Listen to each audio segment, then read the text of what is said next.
We now have Dr. Christophe Orssaud from France, and he's going to be giving us his presentation on his interest of the ophthalmological, I can never say it, manifestation in Wolfram syndrome. So, Dr. Orssaud, please carry on. Okay, good afternoon, everybody. I would like first to thank the organizer of this meeting for inviting me to discuss the interests of ophthalmological manifestation in Wolfram syndrome. And I would like to apologize because I've very pronounced French pronunciation, and sometimes I'm some difficulties with the translation of words.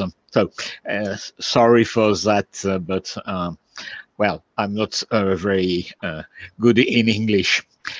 First of all, it's not possible to discuss the reason why these ophthalmological manifestations are interesting without describing them at first, and even if maybe you all know that very well.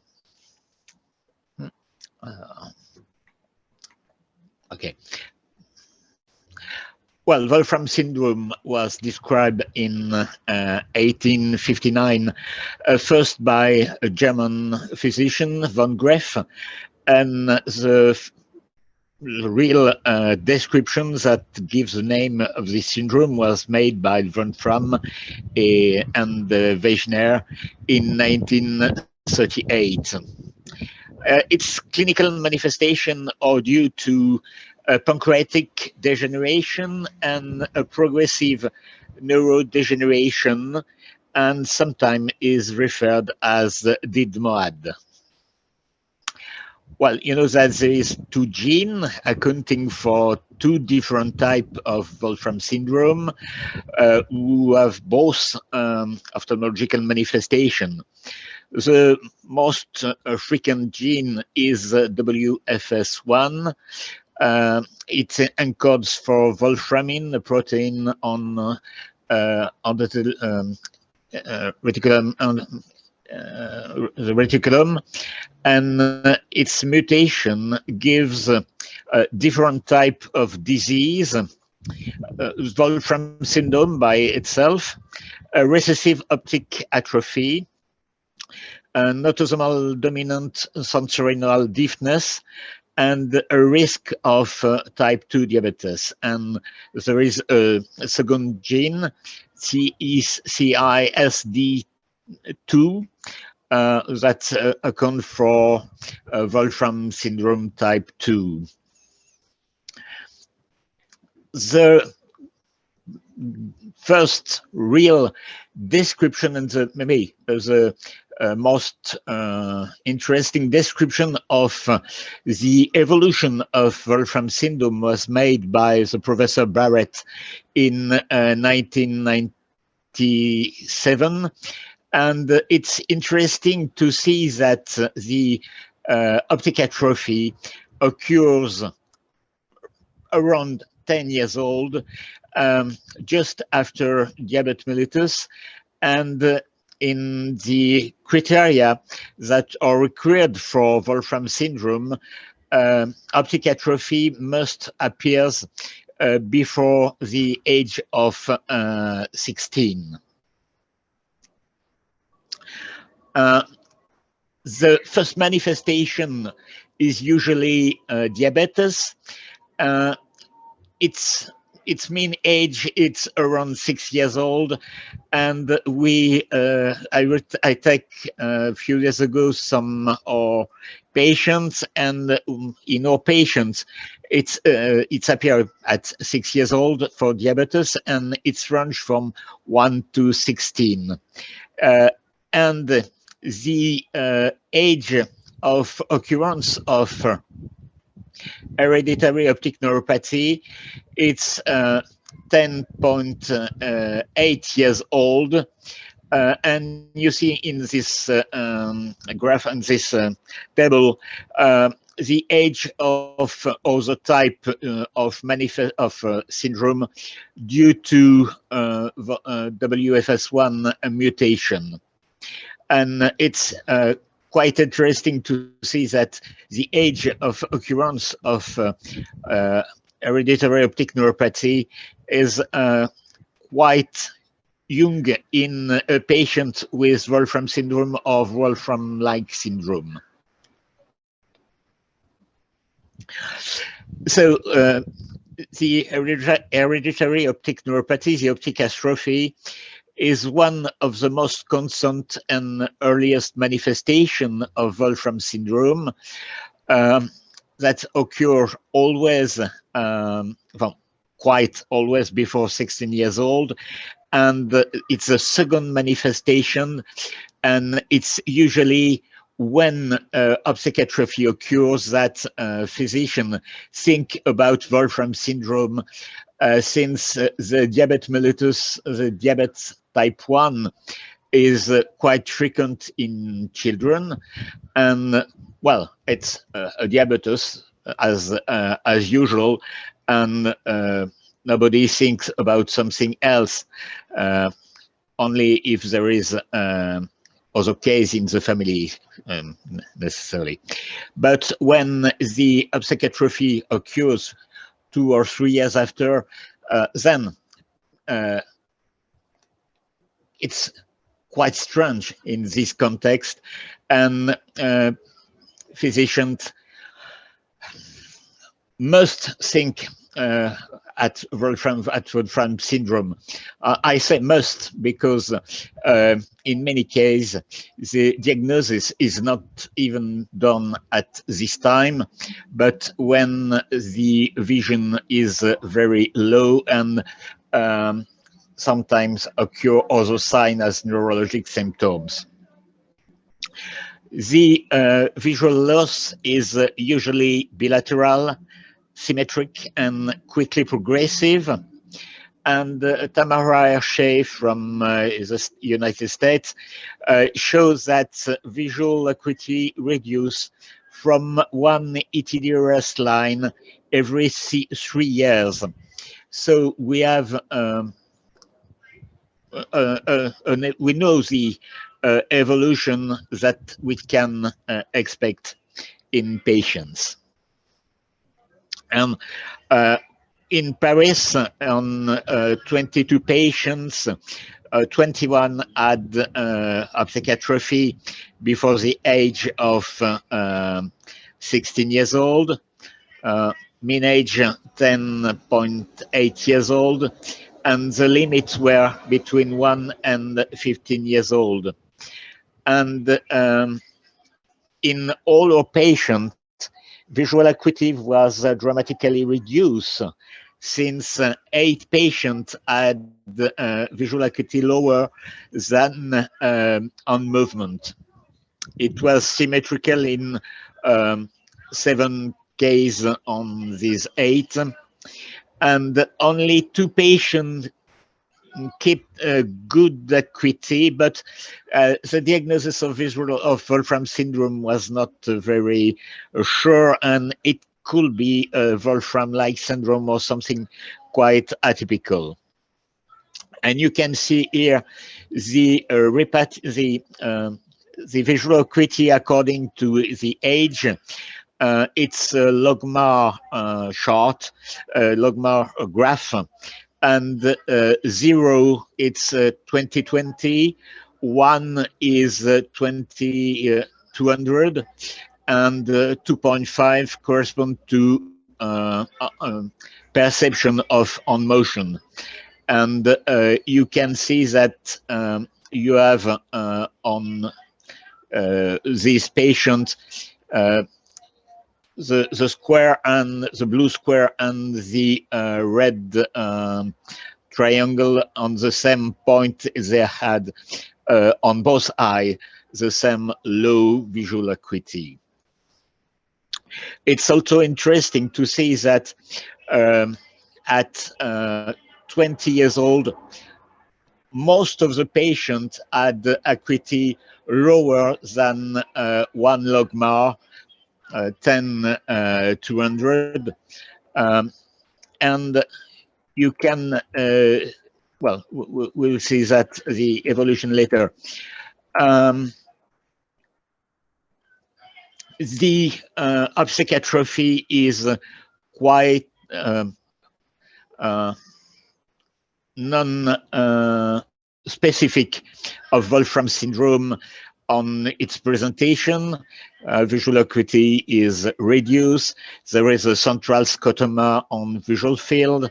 Color vision is altered, and you have a pallor of the optic disc that begins on temporal as usual, and I can say that there is quite no specificity when you see the patient without any diagnosis and any notion of other symptoms to say if it's a Wolfram, Leber optic neuropathy, or other or dominant optic atrophy, since there is no specificity.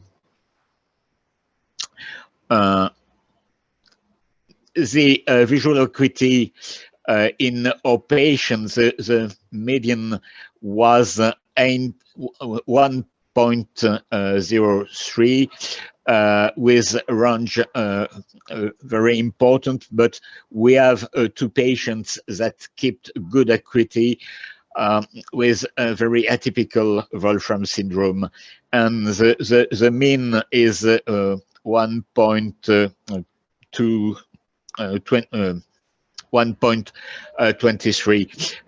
It's quite 20/40 in more clear scale. And we, in all our patients with WFS1 mutation, we try to see the evolution according to the age, and for Wolfram syndrome, you see it's quite as it was described. Well, as I say, there is no a specificity. ERG and VEP confirm that there is optic nerve dysfunction, and when the optic atrophy occurs first, due to the evolution, you can exclude dominant optic atrophy or Leber hereditary optic neuropathy if you don't have any other symptoms in your patients. There is a thinning of the retinal nerve fiber layers and ganglion cell complex. They are less important than more important than in recessive optic atrophy due to WFS and FS1, and there are some abnormality of the macular OCT. Isabelle Meunier from Montpellier reported a few years ago, but she never published, but it was confirmed later that the inner plexiform layer in the macula had some there is some defect in the inner plexiform layer, and this could be due to abnormal adherent cells due to the mutation of the WFS1 gene. And it says that it's quite specific of Wolfram syndrome and frequent, but we only found them in 12 of 20 patients with analyzed macular OCT. And it's you can see some here. It's not very clear on this due to the resolution, but there is some here. Other abnormality have been reported. Other ophthalmological abnormalities have been reported. Peripheral retinal pigmentories in 10% of patients, atrophic maculopathy, cataract. Maybe it's the most frequent of these three manifestations, and other are quite coincidental. Ptosis and nystagmus. Strabismus maybe can be due to poor fixation of patient, and when the eye had the poor fixation with a severe central scotoma, well, we know that the eye can take go on outside, and there is a strabismus due to the poor vision, but not to control muscle due to the muscle.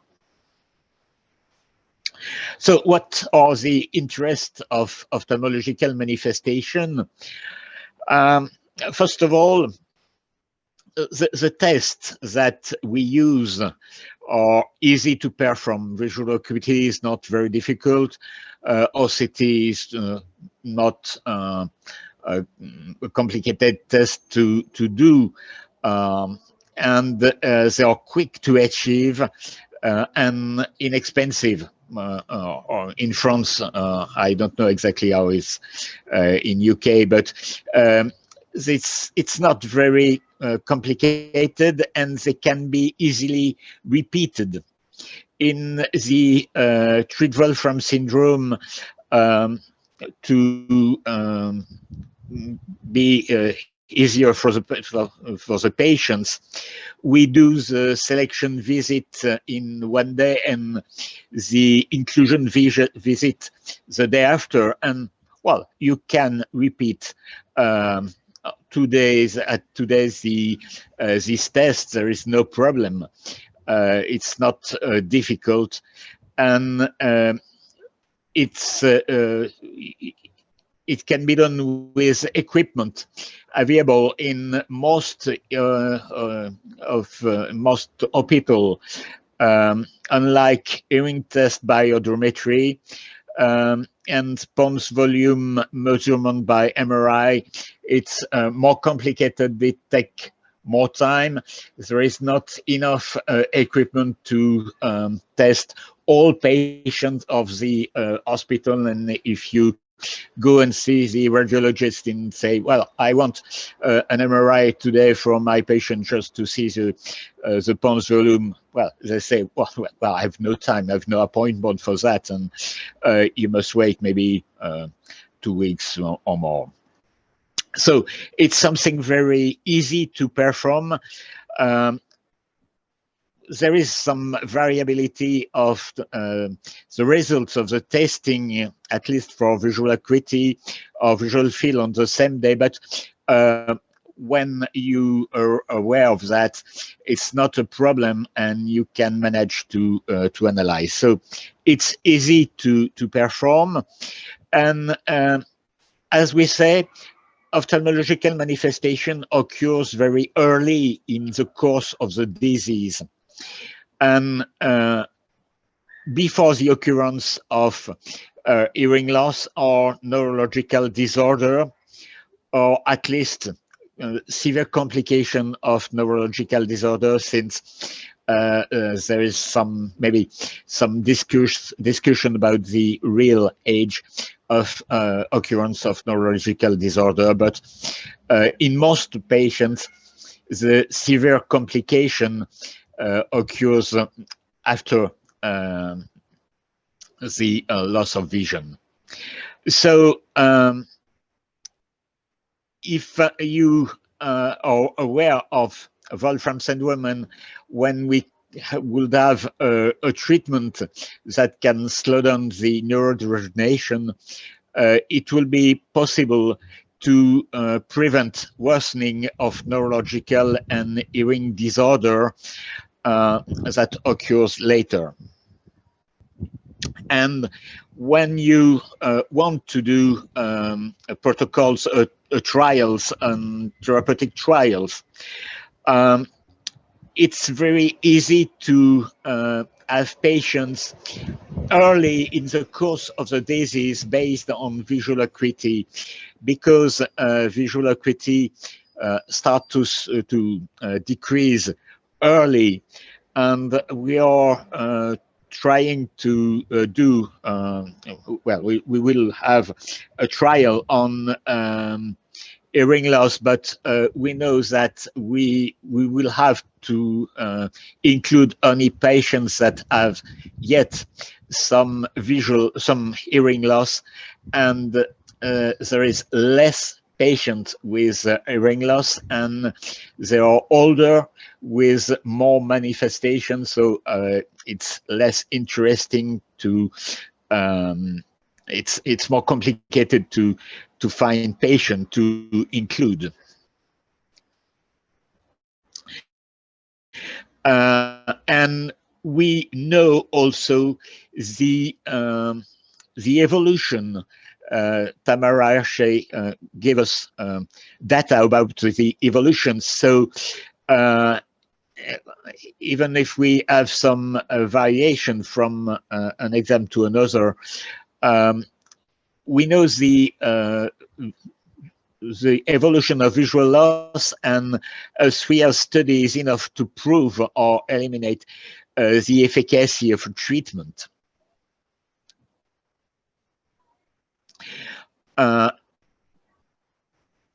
And we, as I said, we expect that an effective treatment on ophthalmological manifestation that is due to neurodegeneration will be effective on other manifestation of the neurodegeneration, such as neurological syndrome or hearing symptoms.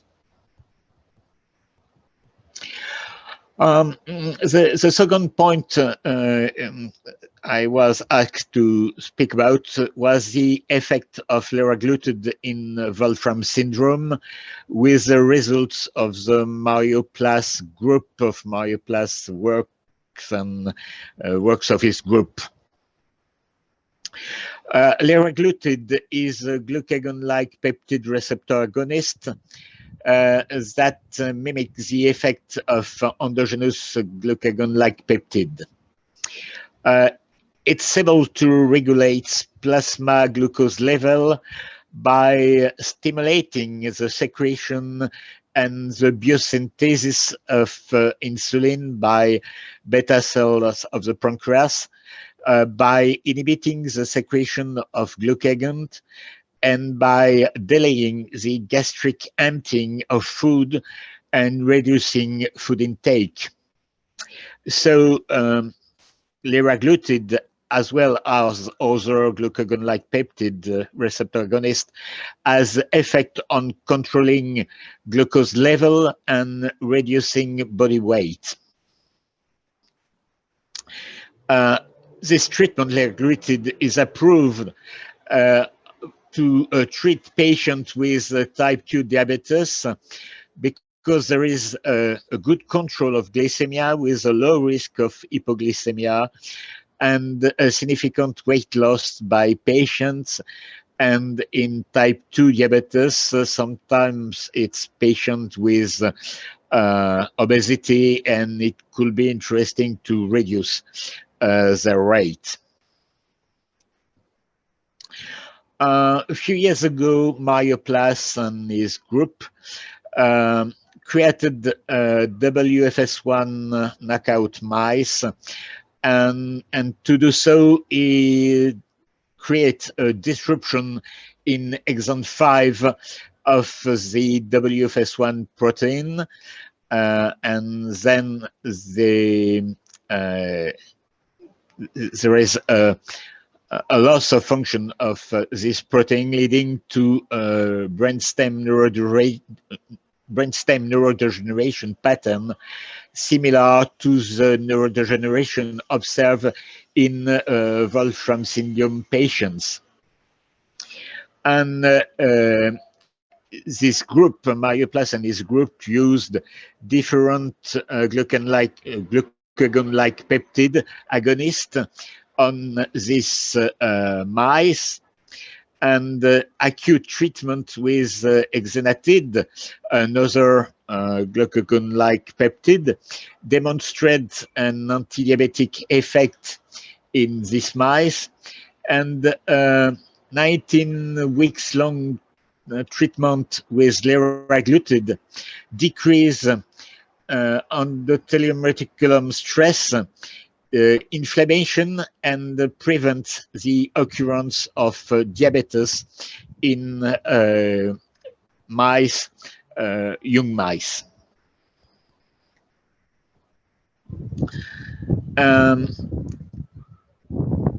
Yes, and as liraglutide is used in human, he start a study on his mice with liraglutide to study the effect of on neurodegeneration, and he study in after a 6 months treatment of liraglutide the number of neurons in the dorsal nuclei, which is interesting to see the neurodegeneration in Wolfram syndrome, the soma volume of mice, of neurons of mice, the neuroinflammation of the inferior olive, and the effect on retinal ganglion cell number.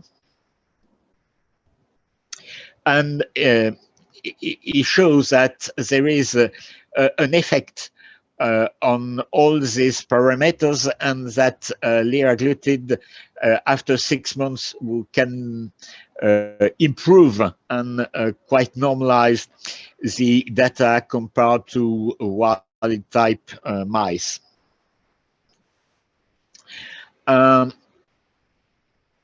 It takes 9 months old mice, since there is still a considerable decrease of the ratio of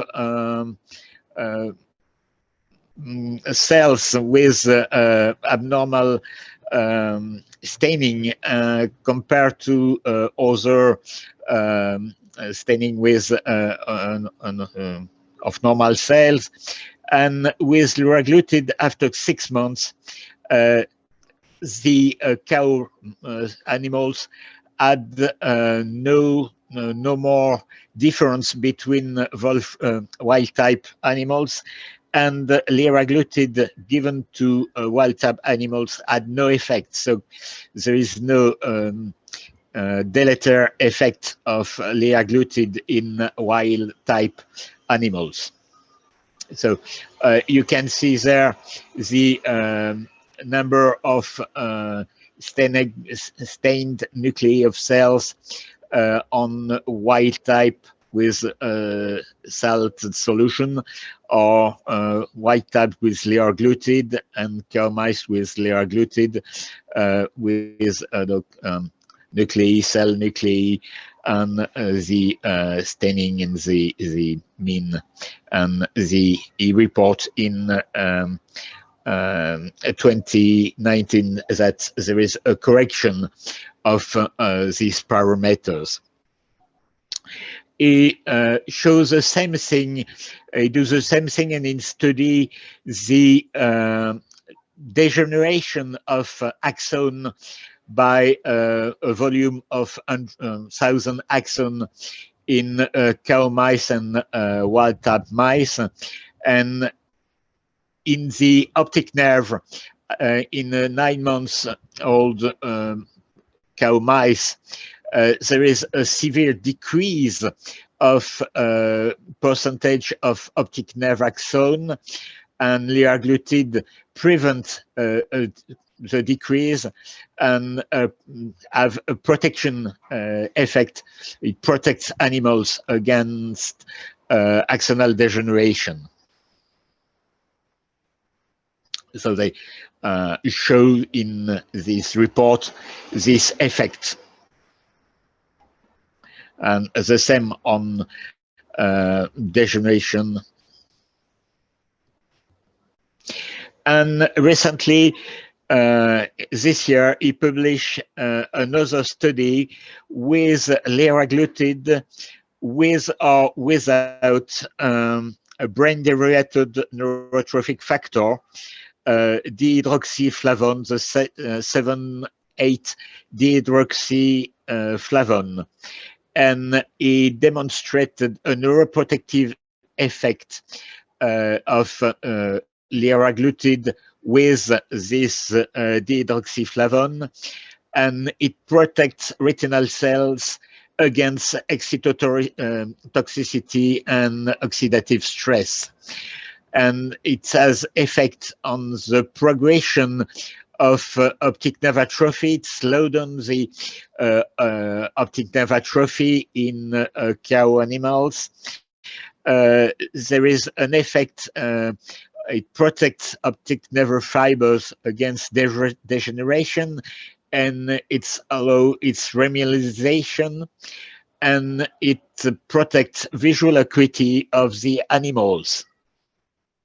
And there is a shift of size distribution of optic nerve atrophy from abnormality to something more normal, and there is no statistical difference with wild-type animals when the cow mice were treated. And there is a reduction of the degeneration of the percentage of axon by area, myelin, and there is an effect on visual acuity in treated animals. So it's interesting, but when I asked to my diabetologists in my hospital what they think about liraglutide use in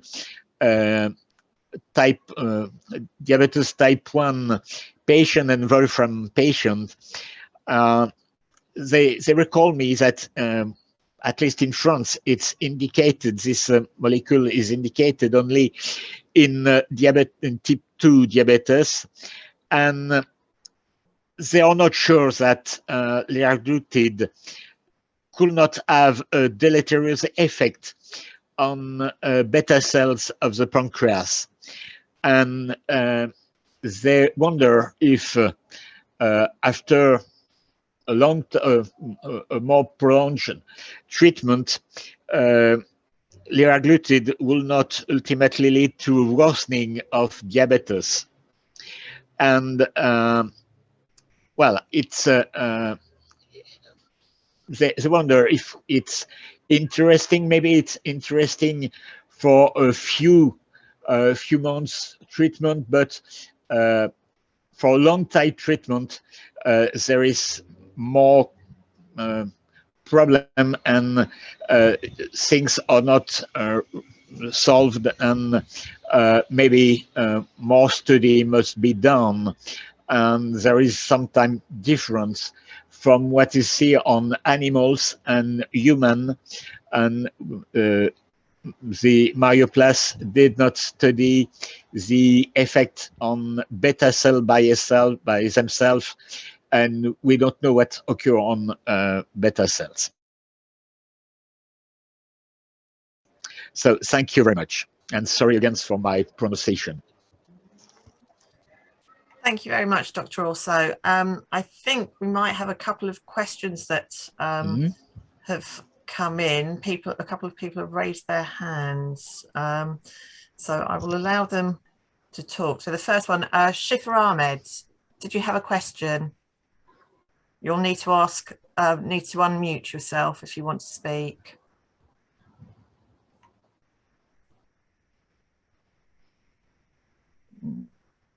No, she's not. Okay, I'll try the next person. Greta Rossi, again, you'll need to unmute yourself if you want to talk. The microphone is closed. I'm not getting anything. Okay, I can't. No, they're not. Maybe they can write the question. Yeah, write it in the chat. Can they write it in the chat? Hello, Tim. Hello, Christophe. Oh, yeah, that was. I have put about putting it in the chat, but no, nothing's come up. Christophe, thank you so much for your talk. It's just wonderful to hear the view of an eye professor of eye ophthalmology and hearing what you see in the clinic, and it's really, really interesting. And thank you so much for sharing that. Your English is much better than my French. No, you speak French very well. I'll just. Okay, so it doesn't look like we have any questions at the moment. Oh, here we go. One's just come in. No, she's just put no questions. So raise her hand for no reason. Okay, so it doesn't actually look like we have any questions for you. Oh, Tim has a question. Yeah, it's so helpful to see your data from France on French Wolfram patients. And I see that you've looked at the progression of the optic atrophy in the French patients. Have you found that it is similar to that described by Tamara Hershey in Lewis, or is it a little different? No, it's quite the same. We are trying to analyze that, and we will publish that in a few weeks. But it's quite the same as my resident tried to do the statistic. Do you hear me? Everything? I don't see things move nowhere. We can hear you. Hear you very well. Hear you very well. Okay. Nobody move. My screen is black, but okay. Well, so I think it's quite the same. Okay. Okay. Thank you. Wonderful. I don't think we have any other questions at the moment. So, but on behalf of everyone that has joined in from the UK and other countries from around the world, I would like to thank you very much, Dr. Orssaud. I was able to understand you. Your accent wasn't too heavy. Thank you. I've just had a comment coming up saying that it was excellent and easy to follow. So okay. Thank you. Thank you. Wow. And perhaps when we come back to doing face-to-face conferences in the future, I'll put an invite out to you when we have a time scale and future presentations, and invite you to come over and speak in person. Okay. If somebody had question but don't think that now, but want to ask a question after, maybe they can ask you and you transfer me, and we can do like that and answer by mail. Absolutely. Some people, this is obviously being recorded and it will be put onto our website. So we may well get some questions from people if they re-watch it, or then just watch it from the website that they were unable to join today. So I will certainly send any questions that I have over to you. Okay, yes, no problem. And if persons think to a question, well, tomorrow, or they can ask me, I have no problem. Lovely. So, thank you so much, and enjoy the rest of your afternoon. Okay, thank you. Bye. Thank you. Bye-bye. Everyone else, if you're joining for the next talk at 3 o'clock, I will see you then. Thank you. Bye. Bye.